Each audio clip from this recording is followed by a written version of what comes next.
சற்றுமுன் வெளியான தகவல். பெண்கள் வங்கி கணக்கிற்கு வரும் ரூபாய் 1.5 லட்சம். தமிழ்நாடு அரசின் அசத்தலான திட்டம். அது என்னன்னு சொல்ல பார்க்க போறோம். நீங்க நம்ம சேனல் சப்ஸ்கிரைப் பண்ணாம இருந்தீங்கன்னா மறக்காம லைக் பண்ணிக்கோங்க. சப்ஸ்கிரைப் பண்ணிக்கோங்க. மற்றவர்களுக்கு தெரியப்படுத்த ஷேர் பண்ணுங்க. தொழில் முனைவோர்களை உருவாக்கும் மற்றும் ஊக்குவிக்கும் விதமாக பல்வேறு விதமான கடன் திட்டங்கள் செயல்படுத்தப்பட்டு வருகிறது. அந்த வகையில் சுய உதவி குழுக்களுக்காக சிறு கடன் திட்டம் அறிவிக்கப்பட்டுள்ளது. இது பற்றி தற்போது விரிவாக பார்க்கலாம். தொழில் முனைவோர்களை ஊக்குவிப்பதற்காக பல்வேறு விதமான திட்டங்களை ஒன்றிய மாநில அரசுகள் செயல்படுத்தி வருகின்றன. சிறு தொழில் செய்வதற்காகவும் ஏற்கனவே செய்யும் தொழிலை விரிவுபடுத்தவும் விதமாகவும் அரசு சார்பாக கடன்கள் வழங்கப்பட்டு வருகிறது. இந்த நிலையில் சுய உதவி குழுக்களுக்கான சிறு கடன் திட்டம் குறித்து முக்கிய அறிவிப்பு ஒன்று வெளியாகியுள்ளது. தமிழ்நாடு அரசின் பிற்படுத்தப்பட்டோர் மிக பிற்படுத்தப்பட்டோர் மற்றும் தமிழ்நாடு சிறுபான்மையினர் பொருளாதார மேம்பாட்டுக் கழகத்தின் சார்பில் சிறு கடன் திட்டம் சுய உதவி குழுக்களுக்காக அறிவிக்கப்பட்டுள்ளது. இந்த திட்டத்தின் கீழ் ஒருவருக்கு 1.5 லட்சம் வரை கடன் வழங்கப்பட இருக்கிறது. இதற்கான அறிவிப்பை தமிழ்நாடு அரசு வெளியிட்டுள்ளது. தமிழ்நாடு அரசின் பிற்படுத்தப்பட்டோர் மிக பிற்படுத்தப்பட்டோர் மற்றும் சிறுபான்மை நலத்துறை சார்பில் பொதுமக்களுக்கு பல்வேறு நலத்திட்ட உதவிகள் வழங்கப்படுகிறது.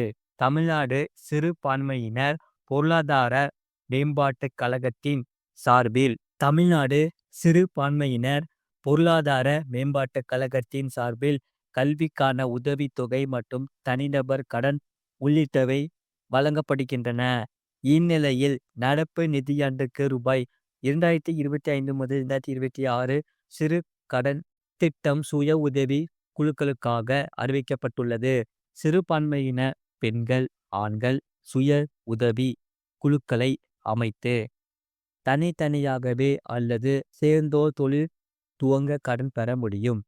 இதன் மூலம் காய்கறி கடை, மீன் மற்றும் பூ வியாபாரம், தையல் கடை, கைத்தொழில் போன்ற சிறு வணிகம் செய்யலாம். இந்த கடனை பெறுவதற்கு சிறுபான்மை சுய உதவி குழுவில் உறுப்பினராக இருக்க வேண்டும். இந்த கடனை பெறுவதற்கு சிறுபான்மை சுய உதவி குழுவில் உறுப்பினராக இருக்க வேண்டும். குழுவில் தொடர்ந்து 6 மாத காலம் ஆக்டிவாக இருக்க வேண்டும். 60% சிறுபான்மையினராக இருக்க வேண்டியது அவசியம்.